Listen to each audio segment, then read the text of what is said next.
Presenting the classics of Sam P. Chaladurai. Sam P. Chaladurai அவர்களின் போதனை களஞ்சியத்திலிருந்து.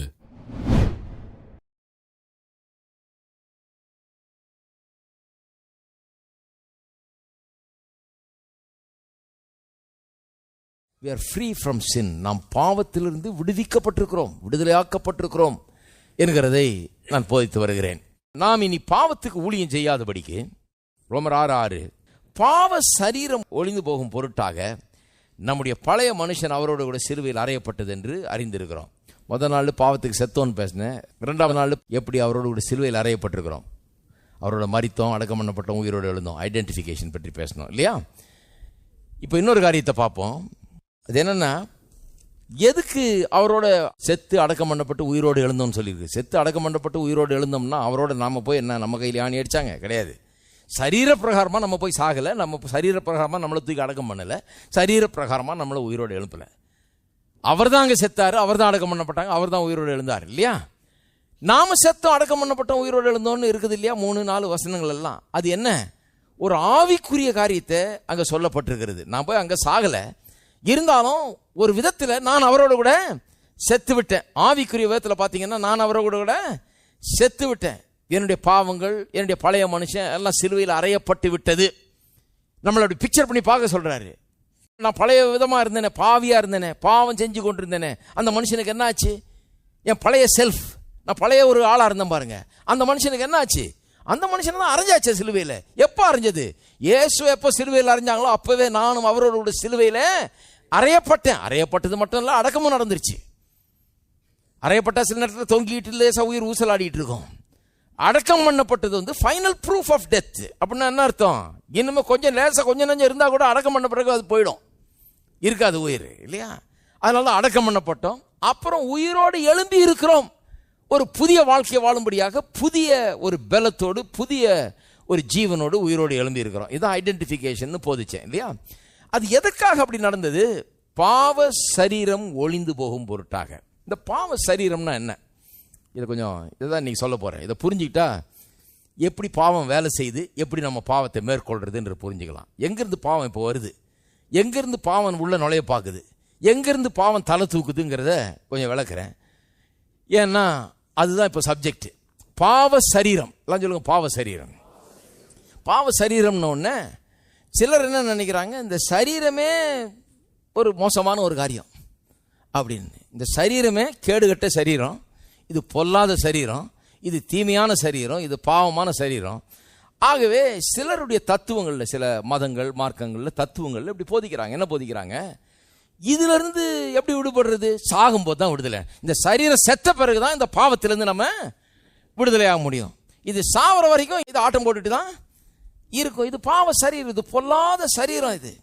அதனால இது செத்தாதான் நமக்கு விடுதலை. அப்ப அவங்களுக்கு ரட்சிப்புன்னா நம்ம ரட்சிப்பு மாதிரி இல்லை, சாவறது தான் ரட்சிப்பு. எத்தனை பேருக்கு அந்த ரட்சிப்பு வேணும்? சாவறது தான் ரட்சிப்பு அவங்களுக்கு. அவங்க என்ன சொல்றாங்க? செத்தாதான் ரட்சிப்பு. எவ்வளவு வேற என்ன ரட்சிப்பு? நீ இதை பாவத்திலிருந்து விடுதலை ஆக முடியும். பாவத்திலிருந்து விடுதலைன்ற டாக்டர் அவங்க எப்படி போதிக்கிறாங்க பாருங்க. எப்போ உனக்கு விடுதலை கிடைக்கும்? செத்தாதான விடுதலை கிடைக்கும். அப்ப அதுதான் ரட்சிப்பு. இப்போ ஒன்று ரட்சிப்பு கிடையாது. இப்போ ஒன்று ரட்சிப்பு நீ பெறவே முடியாது. நீ சாகணும், செத்த பிறகுதான் உனக்கு ரட்சிப்புங்கிறாங்க. தப்பு. இந்த பாவத்திலிருந்து விடுதலைங்கிற கிறிஸ்தவ உபதேசம் வந்து முற்றிலும் வித்தியாசமானது. செத்ததுதான் ரட்சிப்பு இல்லை, அவர் செத்ததன் மூலமா எனக்கு ரட்சிப்பு. நான் சாகலை, என் சரீரம் செத்த பிறகு எனக்கு ரட்சிப்பு இல்லை. அவர் சரீரத்திலே சிலுவையில் மரித்தார், அவரோடு கூட நான் செத்தேன், அதன் மூலமா எனக்கு ரட்சிப்பு. நான் போய் செத்தேன்னா அதுக்கப்புறம் எங்க ரட்சிப்பு? நான் தான் போய் தொலைஞ்சிட்டேன், அவ்வளோதான், முடிஞ்சிருச்சு இல்லையா? ஆகவே நல்லா சிந்திக்கணும் பாருங்க. அப்போ இந்த பாவ சரீரம்னா சரீரமே பாவ சரீரம் அப்படின்னு கூடாது. ஏன்னா சரீரத்தை யார் கொடுத்தது? கடவுள் தானே உண்டாக்குனார். அது எப்படி பாவ சரீரம்னு சொல்லலாம்? மனுஷன் போய் எங்கேயாவது சரீரத்தை ஒட்ட வச்சுக்கிட்டானா? மனுஷன் போய் எங்கேயாவது சரீரத்தை பண்ணானா? இது யார் கொடுத்த சரீரம்? பூமியின் மண்ணை எடுத்து அதில் அவனுக்கு ஒரு சரீரத்தை உண்டாக்கி அதில் ஜீவ சுவாசத்தை ஊதினால் அவன் ஜீவ ஆத்மா ஆனான்னு வேதம் சொல்லுது. அப்போ சரீரம் கடவுள் கொடுத்தது. கடவுள் கொடுத்ததை பொல்லாதது, தீமையானது, அது அசிங்கமானது, அது வேலைக்காகாது, இது கெட்டது அப்படின்னு சொல்லுகிறது தப்பு.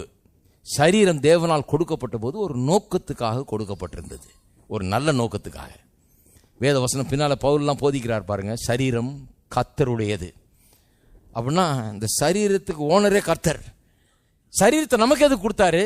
இந்த பூமியில நம்முடைய சரீரத்தின் மூலமாக அவர் உலாவும்படியாக, நம்முடைய சரீரத்தின் மூலமாக அவர் கிரியை செய்யும்படியாக, நம்முடைய சரீரத்தின் மூலமாக அவர் இந்த பூமியில காரியங்களை நடத்திக்கும்படியாக இந்த சரீரத்தை ஒரு கருவியாக, அவருடைய கையில் ஒரு கருவியா இருக்கும்படியாக கொடுத்தார். அப்ப நான் கையை நீட்டினா அது அவர் நீட்ட விரும்புகிறார், அதனால நான் நீட்டுகிறேன். கையை எதுக்கு நீட்டுறேன்? ஆசீர்வதிக்க நீட்டுகிறேன், கொடுக்க நீட்டுகிறேன், ஜெபிக்க நீட்டுகிறேன், சுகமாக்க நீட்டுகிறேன். அதுக்கு தான் கையை கொடுத்தாரு. வேற என்னென்னமோ செஞ்சா அது தப்பு. அது கை அது கொடுக்கப்படல. கையை எதுக்கு கொடுத்திருக்கிறாரு? இந்த கடவுளுடைய அற்புதமான நல்ல செயல்களை செய்ய முடியாது. கால் எதுக்கு கொடுத்திருக்கிறாரு? அவர் எங்க போக சொல்றாரோ அங்க போறதுக்கு, எங்கெல்லாம் பிரயாணிக்க சொல்றாரோ அங்கெல்லாம் போய் பிரயாணம் பண்ணி அவருடைய நாமத்தை அறிவிக்கிறதுக்கு. அதுக்கு தான் காலை கொடுக்குறார், அதுக்கு தான் எல்லாத்தையும் கொடுத்திருக்கிறார். அப்ப சரீரம்ங்கிறது, எனக்கு இந்த சரீரம் இருக்கிற வரைக்கும், இந்த சரீரம் நல்லா இருக்கிற வரைக்கும் ரொம்ப நல்லது. இந்த சரீரத்தை நல்லா பேணி பாதுகாத்து அதுக்கு நல்லா போஷிச்சு நல்ல சாப்பாடெல்லாம் கொடுத்து நல்லா பண்ணி நான் வச்சுக்க போகிறேன். ஏன்னு சொன்னால் இது எவ்வளோ நாள் இருக்குதோ அவ்வளோ நாளைக்கு கடவுளுக்காக நான் என்ன பண்ணலாம்? நல்லா செஞ்சுக்கிட்டு இருக்கலாம். அங்கங்கே போகலாம் வரலாம், 10 பிரசங்கம் கூட பண்ணலாம் ஞாயிற்றுக்கிழமை. என்ன ஒன்றா பண்ணலாம். சரீரம் நல்லா இருக்கிற வரைக்கும் எல்லாம் பண்ணலாம். அப்போ எனக்கு சரீரம்னா ஒன்று அது கெட்டதுன்னு பார்க்கல நான். அது அசிங்கமானது, இது மோசமானது, இது பாவ சரீரமாகும், இது செத்தாதான் எனக்கு விமோச்சனமாக்கும், அப்படி பார்க்கல நான். இது கர்த்தர் கொடுத்த சரீரம். அப்புறம் ஏன் பாவ சரீரம்னு நீங்கள் சொல்லியிருக்கு? ஏன் பாவ சரீரம்னு சொல்லியிருக்குன்னா, மனுஷன் பாவத்தில் விழுந்த பிறகு ஒரு கோளாறு ஆயிடுச்சுங்க சரீரத்தில். என்னன்னா, மனுஷனுக்கு எப்படி கொடுத்தார் ஆண்டவர்? முதல்ல ஆவி ஆத்மா சரீரமா இருக்கான். மனுஷன் ஒரு ஆவி, கடவுள் ஆவியா இருக்கிறார். அவரை போலவே மனுஷனை உண்டாக்குறார். அப்போ மனுஷனும் ஆவிதான், கடவுள் ஆவி போல இவனும் ஆவிதான். எல்லாருக்கும் அதுவே ஆச்சரியமா இருக்குது. ஐயோ என்ன அதுன்னு, நான் பூதமா அப்படின்னா? பூதம் இல்லை, ஆவி. ஆவி வேற. நீங்கள் ஒரு ஆவி, ஆனால் உங்களுக்கு ஒரு மனம் இருக்கிறது, அதுதான் ஆத்துமா. உங்களுக்கு ஒரு சரீரம் கொடுக்கப்பட்டிருக்கிறது. இந்த சரீரத்துக்குள்ளே வாழும் மனிதர்கள் நீங்க. இந்த சரீரம் நீங்க கிடையாது. இந்த சரீரம் ஒரு கூடு, ஒரு வீடு, ஒரு டேபர்நாக்கிள் என்று வேதம் சொல்லுது, கூடாரம் என்று சொல்லுகிறது. இப்போ எனக்கு ஒரு வீடு இருக்குது, அந்த வீட்டை பார்த்துட்டு இதுதான் சாம் செல்லுதுறேன்னு சொல்லுவீங்களா? கிடையாது. அது உள்ள இருக்கிறவர் தான் சாம் செல்லுதுறேன் இல்லையா? அப்ப இது நான் இருக்கிற கூடாரம், நான் வசிக்கிற ஒரு இடம், அவ்வளோதான். இது ரொம்ப பழசாச்சுன்னா இதை இடிச்சுட்டு வேற கட்ட போகிறோம் இல்லையா? அதுதான் நடக்குது. சாகும்போது என்ன நடக்குது? ரொம்ப ஓல்ட் ஆயிடுச்சு. அதனால என்ன பண்ணுறது? இதை தூக்கி எறிஞ்சிட்டு நல்லா புதுசாக ஒன்று, வீடு ரொம்ப 100 வருஷத்துக்கு மேலே ஆயிடுச்சு, ஆட்டம் கண்டுச்சுன்னா என்ன பண்ணுவீங்க? இடிச்சு போட்டு வேற ஏதாவது புதுசாக டிசைன் பண்ணி அழகா கட்டுவீங்க. அது மாதிரி தான் அது. மரித்த பிறகு திரும்பவும் கர்த்தர் எழுப்பி புது சரீரமாக நம்ம கையில் கொடுக்குறாரு இல்லையா? அப்போ நாம் வெறும் சரீரம் கிடையாது, நாம் ஆவி. இந்த சரீரத்துக்குள்ளே வாசம் பண்ணுறோம். அப்போ மனுஷன் ஆவி ஆத்துமா சரீரமாக இருக்கிறான். அதில் இந்த ஆவி தான் அவன் ஆள், சரீரம் ஆள் இல்லை. வேணா ஒரு ஆதாரம் கொடுக்குறேன் உங்களுக்கு. வேதவசனம் சொல்லுது, பிலிப்பியர் 1ஆம் அதிகாரம் 21ஆம் வசனம், கிறிஸ்து எனக்கு ஜீவன், சாவு எனக்கு ஆதாயம், ஆகிலும் சரீரத்தில் பிழைத்திருக்கிறதுனாலே. நல்லா கவனிங்க, சரீரத்தில் பிழைத்திருக்கிறதுனால. அப்படின்னா என்ன அர்த்தம்? சரீரம் இல்லாமலும் பிழைச்சிருக்க முடியும், அப்படிதான் அர்த்தம். சரீரத்தில் பிழைத்திருக்கிறதுனாலேன்னு சொன்னா, அப்ப இவர் பிழைத்திருக்கிறதுக்கு சரீரம் நிச்சயமா இருக்கணும்னு அவசியம் இல்லை. சரீரம் இல்லாமலும் அவர் இருக்க முடியும். ஆனால் இப்போ சரீரத்தில் பிழைச்சிருக்கோம். இப்போ நம்ம சரீரத்தில் இருக்கிறோம். செத்த பிறகு என்ன ஆயிடுது? சரீரத்தில் இல்லை, வேற விதத்தில் பிழைச்சிருக்கிறோம் இல்லையா? செத்தவொன்னு ஆள் செத்துறல, வெறும் சரீரம் தான் செத்துச்சு. ஹலோ, இருக்கீங்களா? ஆள் செத்துறல. சில சொல்றாங்க ஐயோ போயிட்டாருங்க. உண்மையா அவர் போயிருக்கிறாரு, இந்த சரீரத்தை விட்டு போயிருக்கிறார், அவ்வளவுதானே ஒழிய இவர் போயிட்டாருன்றது நம்ம ஊர்ல சொல்ற மாதிரி போயிட்டாரு இல்லை. அப்படிலாம் போல அவர் இந்த சரீரத்தை காலி பண்ணிட்டு, ஒரு வீட்டை காலி பண்ணிட்டு வேற வீட்டுக்கு போற மாதிரி அவர் இங்கே காலி பண்ணிட்டு உள்ள இருந்த ஆளே எம்டி பண்ணிட்டு போயிட்டார். அவ்வளவுதான், காலி பண்ணிட்டு வீடை காலி பண்ணிட்டு போயிட்டாரு. இருக்குதுங்களா? போயிட்டாருன்னா அப்படியே காணாம போயிட்டாரு, பஸ்பம் ஆயிட்டாரு, மண்ணோட மண்ணா போயிட்டாரு. கிடையாது, மண்ணோட மண்ணா நம்ம போறது இல்லை, வெறும் சரீரம் தான் மண்ணோட மண்ணா போகிறது. இருக்கீங்களா? எவ்வளவு சொல்ல வேண்டியதா இருக்குது பாருங்க. கிறிஸ்து எனக்கு ஜீவன், சாவி எனக்கு ஆதாயம், ஆகிலும் சரீரத்தில் பிழைத்திருக்கிறதுனாலே. அப்ப சரீரத்தில் பிழைத்திருக்கலாம், சரீரம் இல்லாமலும் பிழைச்சிருக்கலாம். என் கிரியைக்கு பலன் உண்டா இருப்பதால் நான் தெரிந்து கொள்ள வேண்டியது என்னதென்று அறியேன். சொல்றாரு, சரீரத்தில் நான் வாழ்ந்தேன்னா என் கிரியைக்கு ரொம்ப பலன் இருக்குது. நான் காரியங்களை செய்யலாம், அதில் பலன் கிடைக்குது. போகிறேன், சுவிசேஷத்தை பிரசங்கம் பண்ணுறேன், சபைகளை ஆரம்பிக்கிறேன், ஏராளமான ஆத்துமாக்கள் ரட்சிக்கப்படுறாங்க, நிறைய பலன் உண்டாயிருக்குது. சரீரத்தில் இருக்கிறதுனால நிறைய காரியங்களை நான் செஞ்சு நிறைய ரிசல்ட்ஸை பார்க்க முடியுது இல்லைங்களா? சரி, நல்ல குடும்பத்தை கவனிக்க முடியுது, எல்லாம் பண்ண முடியுது, சரீரத்தில் இருந்தால் நல்லது. ஏனெனில் இவ்விரண்டினாலும் நான் நெருக்கப்படுகிறேன். இவ்விரண்டினாலும்னா என்ன?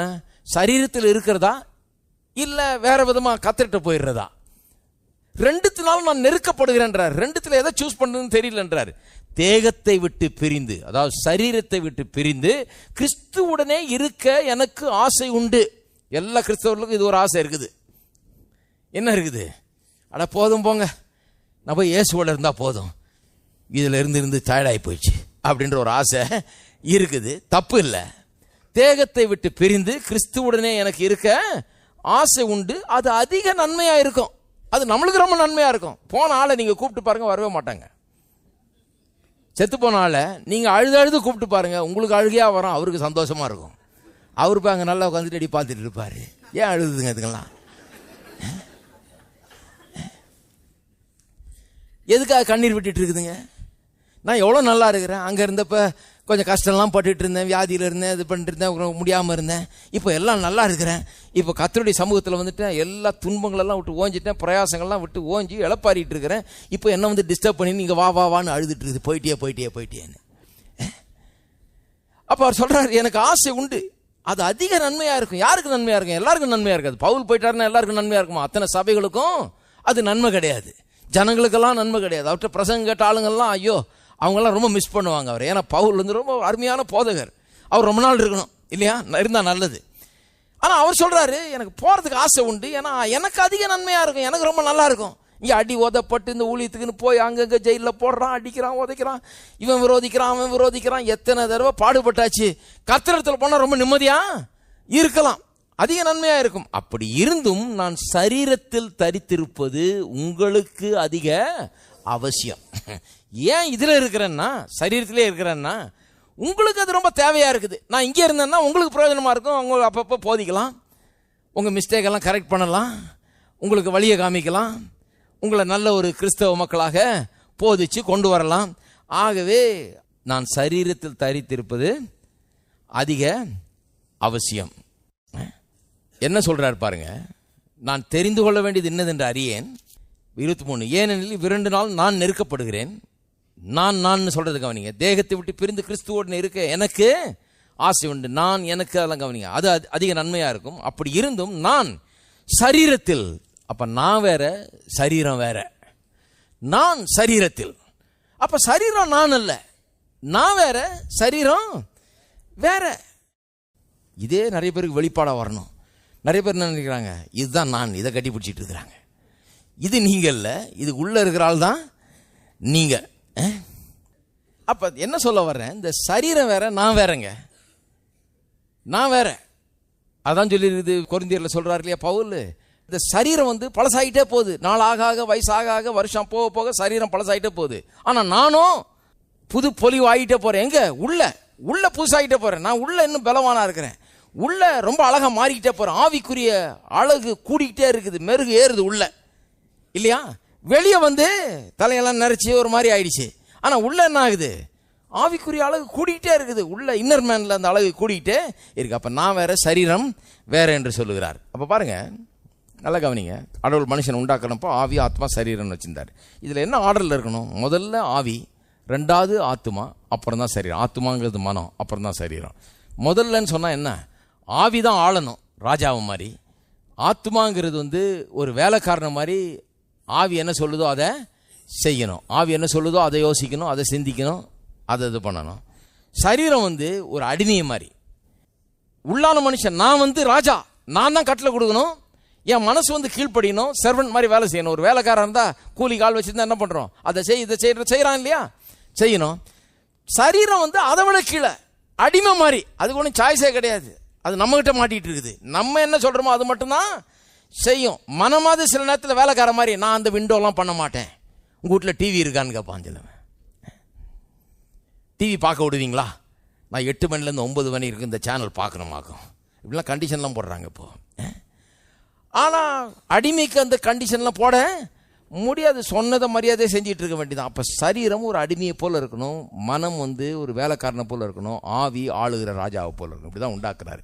பாவம் செஞ்ச உடனே மனுஷனுக்கு என்ன ஆயிடுச்சு? எல்லாம் தலைகீழ ஆயிடுச்சு. இப்போ என்ன ஆயிடுச்சு? சரீரம் ராஜா மாதிரி ஆயிடுச்சு. இதில் தான் பிரச்சனை. சரீரம் ராஜா மாதிரி ஆயிட்டு சரீரம் இப்போ ஆளுது மனுஷனை.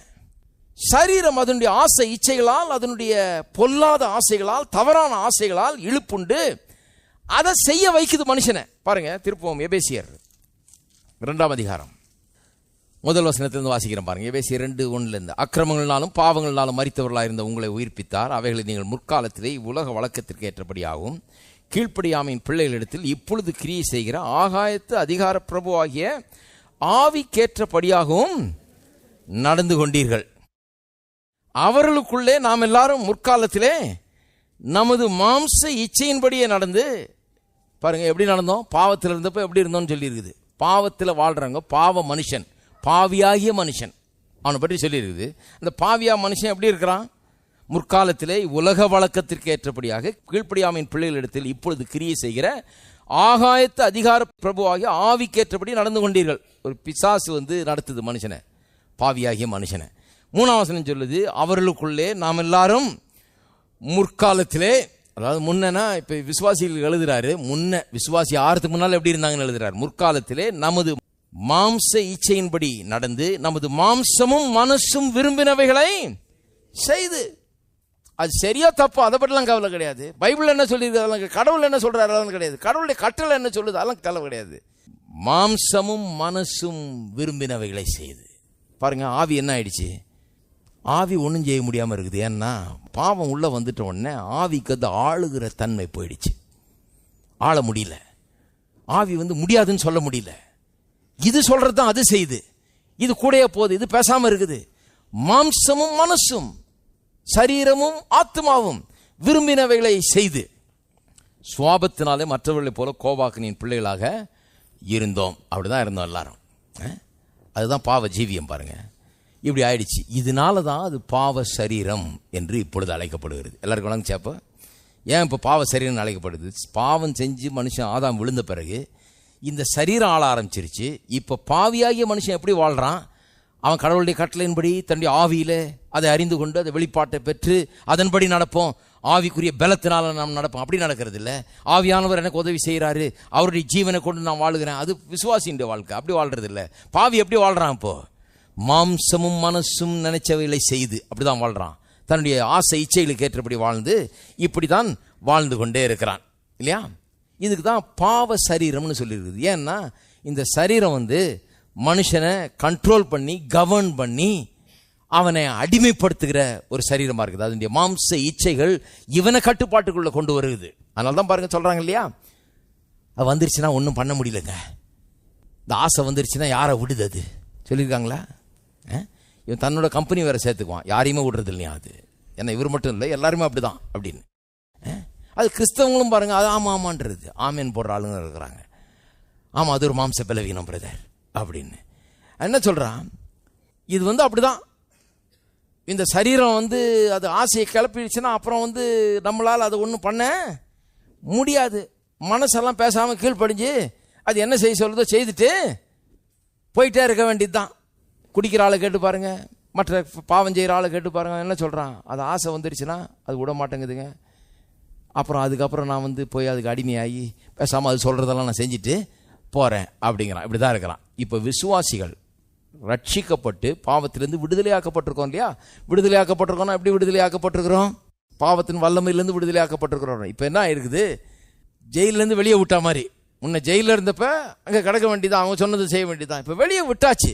வெளியே விட்ட பிறகு யாராவது மரியாதை ஜெயிலுக்குள்ளவா அப்படின்னு சொல்ல முடியுமா? இல்லையே. நீங்கள் ஒன்றும் தப்பு பண்ணலையே.